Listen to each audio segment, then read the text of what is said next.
નમસ્તે વિદ્યાર્થી મિત્રો, હવે એક આગળની વાત કરીએ થિયરીમાં. સંઘાત એટલે કે અથડામણ કોને કહેવાય? તો શરૂઆતમાં દ્વિપરિમાણિક અથડામણની આકૃતિ ટેક્સ્ટમાં દર્શાવેલી છે, પણ આપણે શરૂઆત કરીશું એક પરિમાણિક અથડામણની. આ દ્વિપરિમાણિક અથડામણની વાત આપણે છેલ્લા ટોપિકમાં કરીશું. તો સંઘાતમાં પહેલી જ વાત એ છે કુલ રેખીય વિમાનનું સંરક્ષણ સમજાવો. ખાસ યાદ રાખજો મિત્રો, કોઈ પણ પ્રકારની પ્રક્રિયા થતી હોય તો આવી પ્રક્રિયા અથવા તો આંતરક્રિયાઓમાં રેખીય વેગમાનનું સંરક્ષણ તો થતું જ હોય છે. એટલે ખાસ યાદ રાખજો કે કોઈ પણ પ્રકારના સંઘાત અથવા તો અથડામણમાં કુલ રેખીય વેગમાનનું સંરક્ષણ થતું હોય છે. સંરક્ષણ એટલે કે શરૂઆતનું જેટલું રેખીય વેગમાન હોય એટલું અંતિમ પણ મળે. એટલે કોઈ પણ પ્રકારના સંઘાતમાં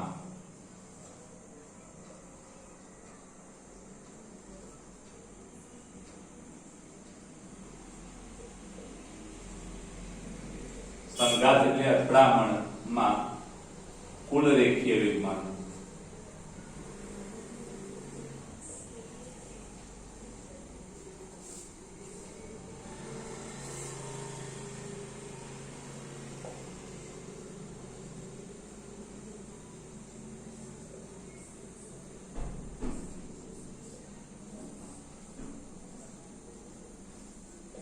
સંરક્ષણ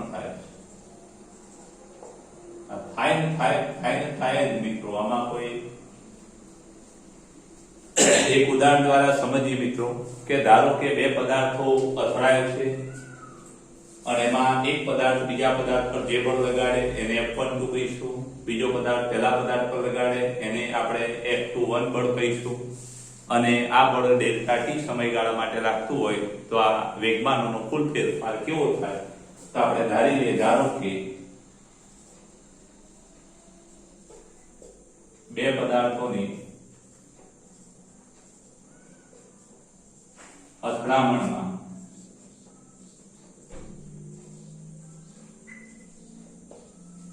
એક પદાર્થે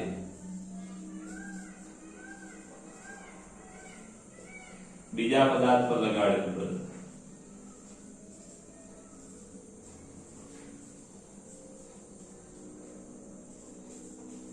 બળ બીજા પદાર્થ પર પહેલા વડે અને બીજા પદાર્થે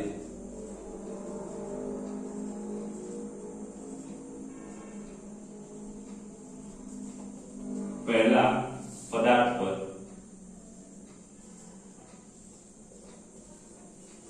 લગાડેલું બળ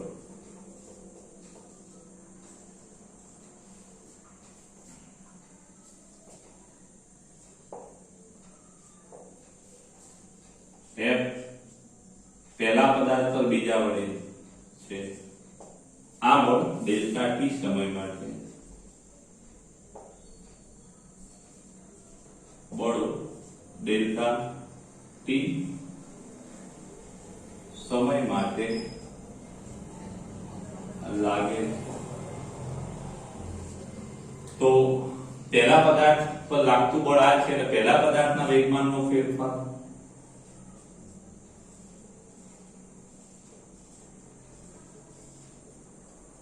વેગમાનનો ફેરફાર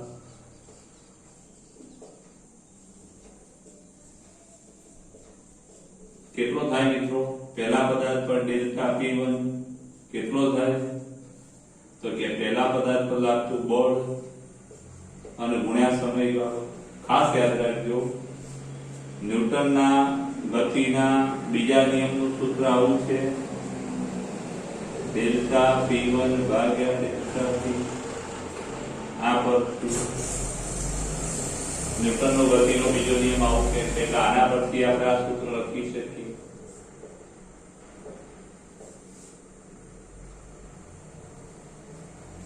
એવી જ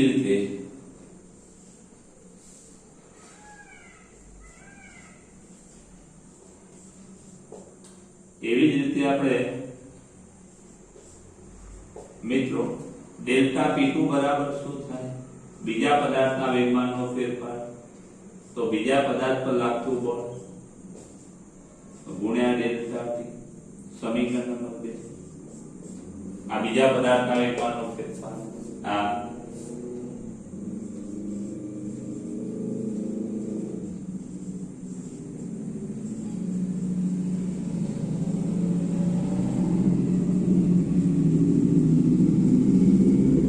ખાસ યાદ રાખજો. હવે વેગમાનનો કુલ ફેરફાર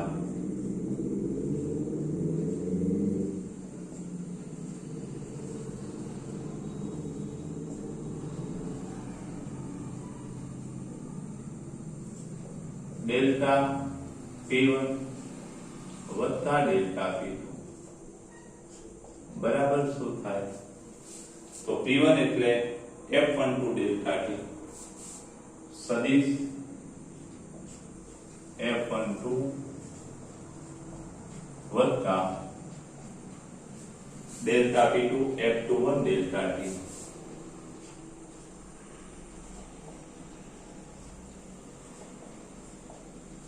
is equal to સદિશ F12 ડેલ્ટા T. ખાસ યાદ રાખજો મિત્રો, આપણે ભણી ગયા કે સદિશ F12 ન્યૂટનનો ગતિનો ત્રીજો નિયમ એવું કહે છે કે આઘાતી બળ અને પ્રત્યાઘાતી બળ સરખા અને વિરુદ્ધ દિશામાં. પહેલો બીજા પદાર્થ પર જેટલા મૂલ્યનું બળ લગાડે એટલા જ મૂલ્યનું બળ બીજો પહેલા પર લગાડે, પણ વિરુદ્ધ દિશામાં લગાડે મિત્રો. એટલે આ જે છે F21 એની જગ્યાએ આપણે માઈનસ F12 કહી શકીએ.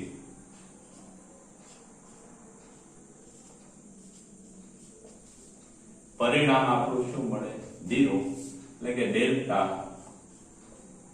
P1 વત્તા delta P2 is equal to 0. એટલે એનો મતલબ એ થયો કે P1 અને P2 નો સરવાળો અચળ થશે. એટલે શરૂઆતનું વેગમાન બરાબર અંતિમ વેગમાન. એટલે આને આપણે એમ કહી શકશું કે વેગમાનનો કુલ ફેરફાર કેવો થાય છે? શૂન્ય થાય છે. એટલે ખાસ યાદ રાખજો મિત્રો કે કોઈ પણ પ્રકારની અથડામણ હોય તો એમાં વેગમાનનું સંરક્ષણ થાય જ, ભલે ગતિ ઉર્જાનું સંરક્ષણ થાય કે ના પણ થાય. હવે એક વાત સમજી લેજો મિત્રો કે વેગમાનનું સંરક્ષણ એટલે શું? તો કોઈ પણ અથડામણ દરમિયાન અથડામણ પહેલાનું કુલ વેગમાન જેટલું હોય એટલા જ મૂલ્યનું અથડામણ પછીનું પણ કુલ વેગમાન હોય. એટલે કે અથડામણ પછીનું કુલ વેગમાન બરાબર અથડામણ પહેલાનું કુલ વેગમાન. એટલે કે વેગમાનનો કુલ ફેરફાર અચળ શૂન્ય. એટલે આ બાબત જે છે એને વેગમાનનું સંરક્ષણ કહેવામાં આવે છે. એટલે કોઈ પણ પ્રકારની અથડામણમાં કુલ વેગમાનનું સંરક્ષણ થાય છે. શું ગતિ ઉર્જાનું સંરક્ષણ થતું હશે? યાંત્રિક ઉર્જાનું સંરક્ષણ થતું હશે? તો ખાસ યાદ રાખજો મિત્રો, અથડામણમાં યાંત્રિક ઉર્જાનું સંરક્ષણ થતું હોવું જરૂરી નથી. ક્યારે યાંત્રિક ઉર્જાનું સંરક્ષણ થાય? ખાસ યાદ રાખજો. તો હવે કેટલા પ્રકારના સંઘાત આવે છે આગળની આપણે વાત કરીએ. સ્થિતિસ્થાપક સંઘાત, અસ્થિતિસ્થાપક સંઘાત, સ્થિતિસ્થાપક સંઘાત, અસ્થિતિસ્થાપક સંઘાત અને સંપૂર્ણ અસ્થિતિસ્થાપક સંઘાત. તો ખાસ યાદ રાખજો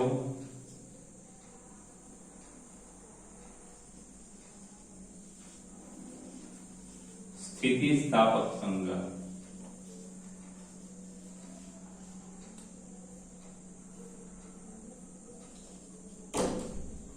પછી અસ્થિતિસ્થાપક સંઘાત.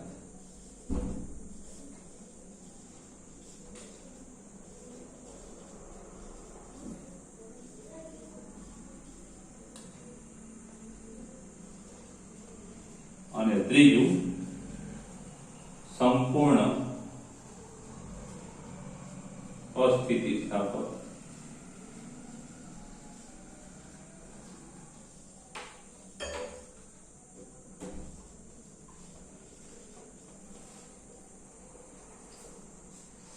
તો ખાસ યાદ રાખજો મિત્રો, સ્થિતિસ્થાપક સંઘાત તો જે સંઘાતમાં ગતિ ઉર્જાનું સંરક્ષણ થાય,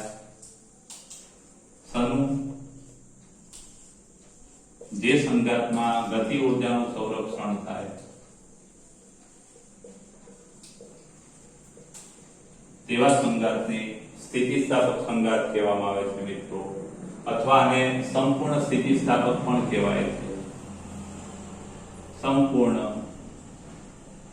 સ્થિતિસ્થાપક સંઘાત અથવા સ્થિતિસ્થાપક સંઘાત તો જે સંઘાતમાં ગતિ ઉર્જા એટલે કે અથડામણ પહેલાની કુલ ગતિ ઉર્જા એ અથડામણ પછીની કુલ ગતિ ઉર્જા જેટલી હોય, અથવા અથડામણ પછીની કુલ ગતિ ઉર્જા અથડામણ પહેલાની કુલ ગતિ ઉર્જા જેટલી હોય તેવા સંઘાતને સ્થિતિસ્થાપક સંઘાત કહેવામાં આવે છે, જેમાં ગતિ ઉર્જાનું સંરક્ષણ થાય, વેગમાનનું સંરક્ષણ તો થાય જ. ખાસ યાદ રાખજો, બીજી વાત છે અસ્થિતિસ્થાપક સંઘાત. તો અસ્થિતિસ્થાપક સંઘાત કોને કહેવાય મિત્રો?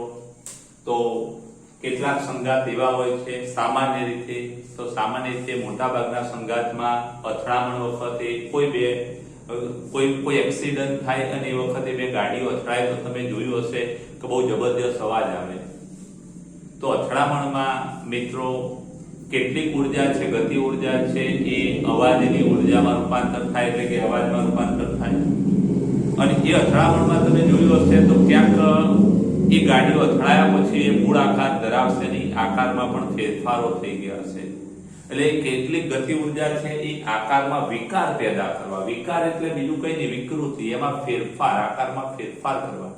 એટલે એનો જે આકાર છે એમાં વિકાર અથવા આકારમાં ફેરફાર કરવામાં કેટલીક ગતિ ઉર્જા વપરાય, કેટલીક ગતિ ઉર્જા અવાજમાં, અને કેટલીક ક્યાંક અથડાય ત્યાં અથડામણના કારણે ત્યાં ગરમી પણ પેદા થાય, ત્યાં ઘર્ષણ પણ થાય, તો બીજી અન્ય ઉર્જાઓમાં રૂપાંતર થતી હોય છે. એટલે કે ગતિ ઉર્જા છે એ અન્ય ઉર્જાઓમાં રૂપાંતર થતી હોય ત્યારે કોઈ કેટલીક આંતરિક ઉર્જામાં પણ રૂપાંતર થાય. તો આવી પરિસ્થિતિમાં આપણે એમ કહી શકીએ કે ગતિ ઉર્જા આવી બાબતોમાં વપરાઈ જતી હોવાના કારણે સંઘાત પછીની ગતિ ઉર્જા છે સંઘાત પહેલાની ગતિ ઉર્જા જેટલી થાય નહીં. એટલે આવા અથડામણ અથવા આવા સંઘાતને શું કહેવાય? અસ્થિતિસ્થાપક સંઘાત. એટલે ગતિ ઉર્જાનું સંરક્ષણ થાય,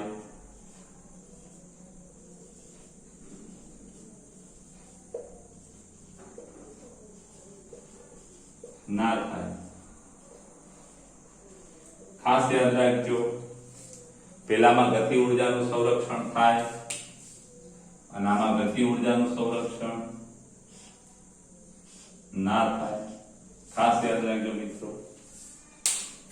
અને એક ત્રીજી વાત છે સંપૂર્ણ અસ્થિતિસ્થાપક સંઘાત. દાખલા તરીકે એક સરસ ઉદાહરણ તમને આપું કે માનો કે કોઈ લાકડાનો મોટો બ્લોક છે અને લાકડાના મોટા બ્લોકમાં તમે બંદૂકની ગોળી છોડો, તે બંદૂકની ગોળી છે એ લાકડાના બ્લોકની અંદર ફસાઈ જશે અને લાકડાના બ્લોકમાં ફસાઈ જશે એટલે લાકડાનો બ્લોક અને ગોળી બંને સાથે ગતિ કરશે.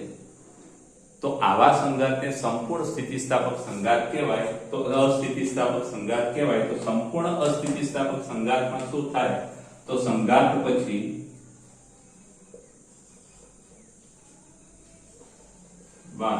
બંને પદાર્થ એક સાથે ગતિ કરે, સમાન વેગથી ગતિ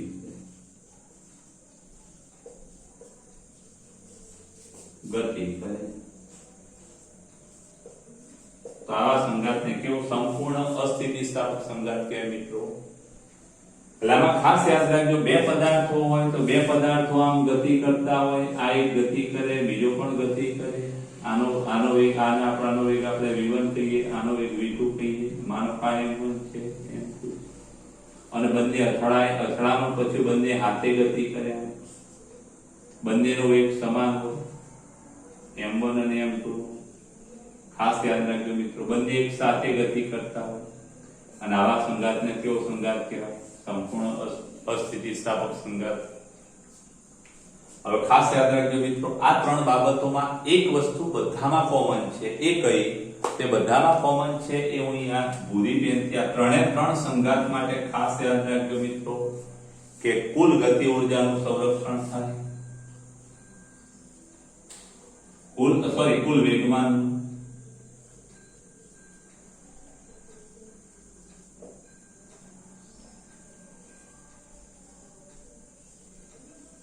ખાસ યાદ રાખજો. પછી બીજું બધા જ પ્રકારના સંરક્ષણમાં આ કુલ વેગમાનનું સંરક્ષણ થાય, પણ કુલ ઉર્જા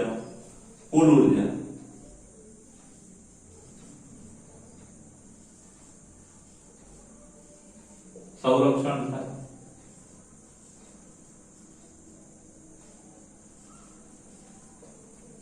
એટલે કુલ વેગમાન અને કુલ ઉર્જાનું સંરક્ષણ કોઈ પણ પ્રકારના સંઘાતમાં થાય. એટલે ખાસ યાદ રાખજો મિત્રો, સંઘાતમાં કુલ વેગમાનના સંરક્ષણની વાત સમજાવો કે તો તમારે અહીં સુધી લખવાનું. કદાચ કોઈ વ્યાખ્યાઓ પૂછે કે સ્થિતિસ્થાપક સંઘાત કોને કહેવાય, તાના પરથી તમે બનાવી શકો. જે સંઘાતમાં ગતિ ઉર્જાનું સંરક્ષણ થાય તો તેવા સંઘાતને સ્થિતિસ્થાપક સંઘાત કહેવાય અથવા સંપૂર્ણ સ્થિતિસ્થાપક સંઘાત કહેવાય. જે સંઘાતમાં ગતિ ઉર્જાનું સંરક્ષણ ના થાય તેને અસ્થિતિસ્થાપક સંઘાત કહેવાય. સંપૂર્ણ અસ્થિતિસ્થાપક સંઘાત સંઘાત બાદ બંને પદાર્થો એક સાથે સમાન વેગથી ગતિ કરે. એટલે મોટા ભાગની ઉર્જા છે, ગતિ ઉર્જા છે, એ આંતરિક ઉર્જામાં રૂપાંતર થાય તેવા સંઘાતને સંપૂર્ણ અસ્થિતિસ્થાપક સંઘાત કહેવામાં આવે છે. આ ત્રણે ત્રણ સંઘાતમાં કુલ વેગમાનનું સંરક્ષણ થાય ને થાય જ, અને કુલ ઉર્જાનું પણ સંરક્ષણ થાય ને થાય. ખાસ યાદ રાખજો મિત્રો, આ કુલ ઉર્જા અને ગતિ ઉર્જા બે અલગ વસ્તુ છે. આ કુલ ગતિ ઉર્જા છે, જ્યારે આ કુલ ઉર્જા છે એમાં આંતરિક ઉર્જા, ઉષ્મા ઉર્જા, અવાજની ઉર્જા, બધી જ ઉર્જાઓ આવી જાય.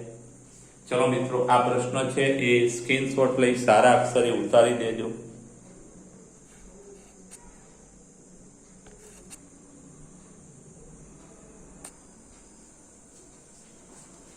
મિત્રો, એક પરિમાણમાં સંઘાતની આપણે વાત કરીએ, એમાં એક પરિમાણમાં સંઘાતમાં સંપૂર્ણ અસ્થિતિસ્થાપક સંઘાત.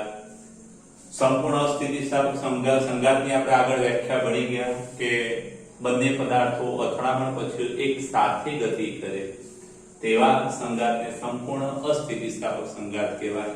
આકૃતિની આપણે વાત કરીએ તો આકૃતિમાં તમારે આગળની જે આકૃતિ છે એમાં θ1 θ2 0 લીધેલા છે. θ1 θ2 0 લખોને આકૃતિ દોરો, આની જગ્યાએ આપણે એક જ પરિમાણ લઈ લઈએ એટલે θ1 θ2 0 જ મળી જાય. એટલે આ એક પરિમાણમાં આપણે આકૃતિ દોરેલી છે એટલે આપણે વર્ણન એ પ્રમાણે કરવાનું કે આકૃતિમાં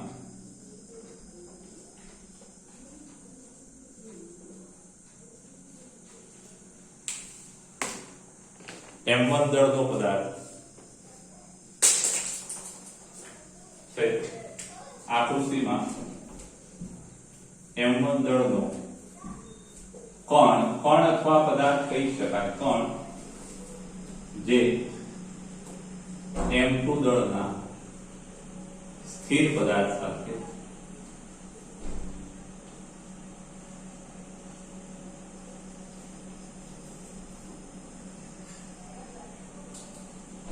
સંપૂર્ણ અસ્થિતિસ્થાપક અથડામણ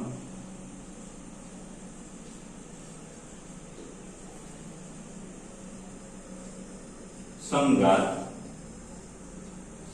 એટલે અથડામણ અનુભવે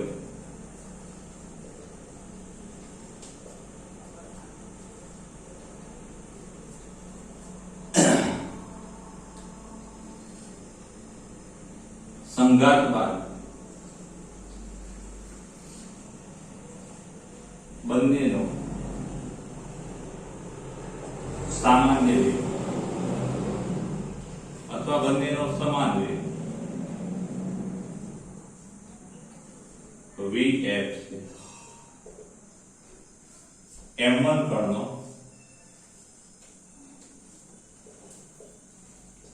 શરૂઆતનો વેગ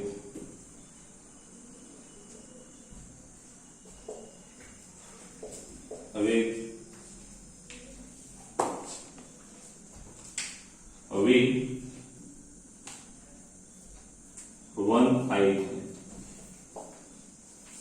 હવે મિત્રો, વેગમાન સંરક્ષણના નિયમ મુજબ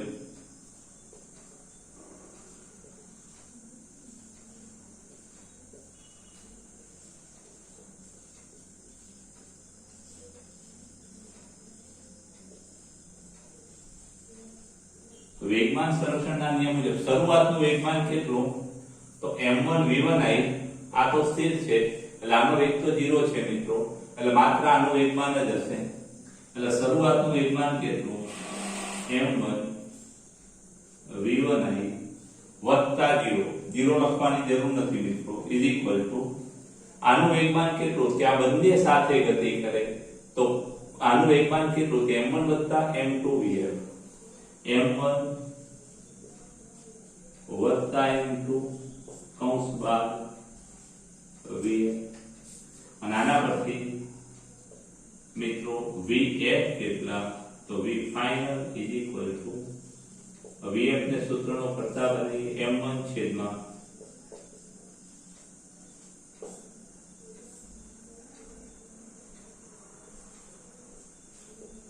મિત્રો આના આધારે એક MCQ આવતો હોય છે કે સ્મોલ m દળની બંદૂકની ગોળી કેપિટલ M દળના લાકડાના બ્લોકમાં ઘૂસી જાય છે.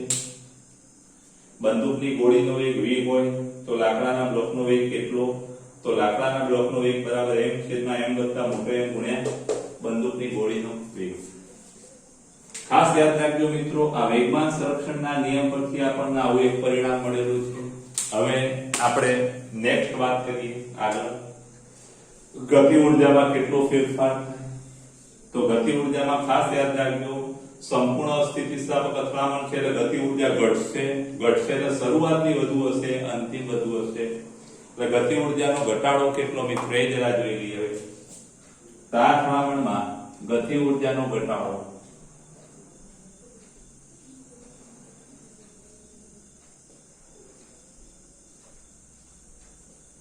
ડેલ્ટા k શું થાય તો કે શરૂઆતની ગતિ ઊર્જા માઈનસ ઘટાડો છે એટલે શરૂઆતનું વધુ હશે પછીનું ઓછો હશે. અને જો આ શરૂઆતની ગતિ ઊર્જામાંથી અંતિમ ગતિ ઊર્જા બાદ કરીએ જો ધન મળે તો ઘટાડો થાય છે કહી શકાય. ki કેટલા મિત્રો? કે શરૂઆતની ગતિ ઊર્જા એટલે આની ગતિ ઊર્જા વત્તા આની ગતિ ઊર્જા. આની ગતિ ઊર્જા કેટલી? તો કે 1/2 m1 v1i2 આની 0 માઈનસ km કેટલી? તો કે બંને સાથે ગતિ કરે છે અને 1/2 m1 ની જગ્યાએ બંને સાથે ગતિ કરે એટલે આપણે શું કહી શકીએ? m1 m2 vx2. जरा खास ध्यान आपजो 1/2 m1 v1i2 माइनस 1/2 m1 વત્તા m2 vf ની જગ્યાએ શું લખાય મિત્રો? સમીકરણ 1 માં vf તે m1 છેદમાં m1 વત્તા m2 v1i પણ vf નો વર્ગ છે એટલે આપણે આનો વર્ગ આનો વર્ગ આનો વર્ગ આનો વર્ગ એટલે m1 સ્ક્વેર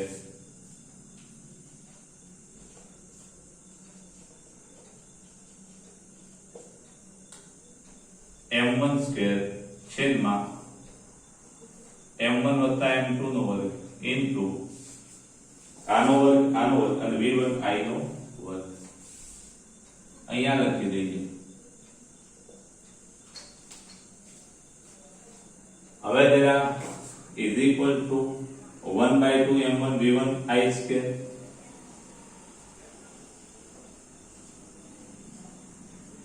આટલું કોમન કાઢીએ 1/2 m1 v1i સ્ક્વેર આમાંથી પણ 1/2 m1 v1i સ્ક્વેર તો કૌંસમાં શું વધે?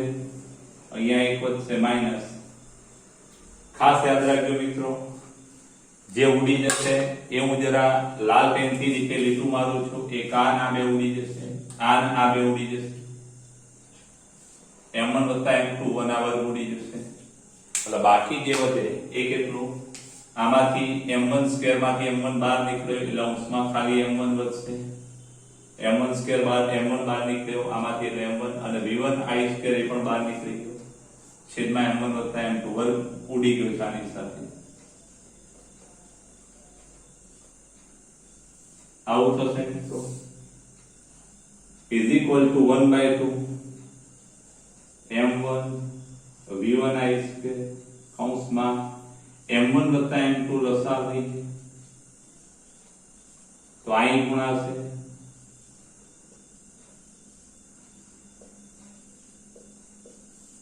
આ બે ઉડી જશે અને માટે ગતિ ઊર્જાનો ફેરફાર ડેલ્ટા k કેટલો થાય તો 1/2 m1 ગુણ્યા m2 m1 આમાંથી m2 જ રહેશે ઇન છેદમાં m1 વત્તા m2 ઇન્ટુ v1i સ્ક્વેર મિત્રો ખાસ યાદ રાખજો આ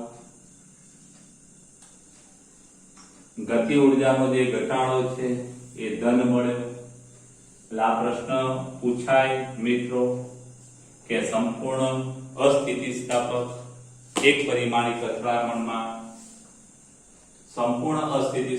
એક પરિમાણિક અથડામણમાં ગતિ ઊર્જાના ફેરફારનું સૂત્ર મેળવો તો આ ખાસ યાદ રાખજો મિત્રો ક્યાંક આગળના ફિઝિક્સમાં આ m1 m2 છેદમાં m1 વત્તા m2 આને રિડ્યુસ્ડ માસ પણ કહેવામાં આવશે મિત્રો આગળના ફિઝિક્સમાં તમે ક્યાંક BSc MSc ફિઝિક્સ કરશો તો આ જરા સ્ક્રીનશોટ લઈ સારા અક્ષરે મિત્રો ઉતારી દેજો